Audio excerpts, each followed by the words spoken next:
बस इतना लिख लीजिए, कोई दिक्कत नहीं। तो on the basis of time हो सकते हैं, on the basis of units हो सकते हैं। जैसे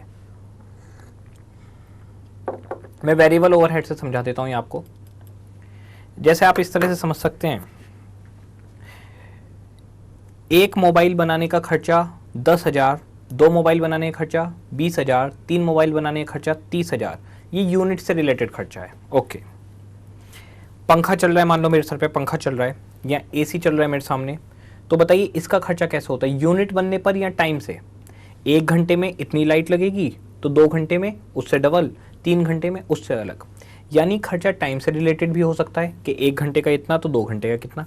यूनिट पे भी हो सकता है कि 1 यूनिट का खर्चा इतना तो 2 यूनिट का कितना। जनरली जो क्वेश्चन पूछा जाता है वो क्वेश्चन पूछा जाता है on the basis of time. पहले मैं आपको टाइम वाला सिखाऊंगा, फिर मैं आपको यूनिट वाला सिखाऊंगा। तो मैं पहले स्टार्ट कर रहा हूं टाइप 1 यूनिट वाला। Type 1 on the basis of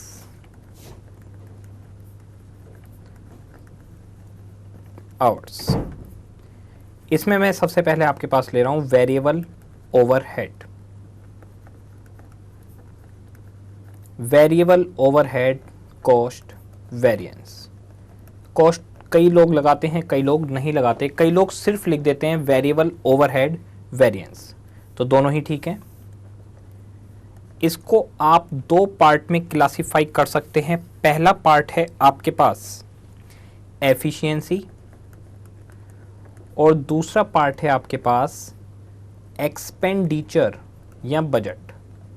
expenditure के नाम से ज़्यादा फेमस है तो मैं एक्सपेंडिचर ही लिखता हूँ। ठीक है, ये मैंने टेबल बना दी। बस 2 ही पार्ट हैं इसके, ये बहुत ही ज़्यादा आसान है। मैं एक एग्जाम्पल लिखवा देता हूँ आपको इसके लिए। एग्जाम्पल,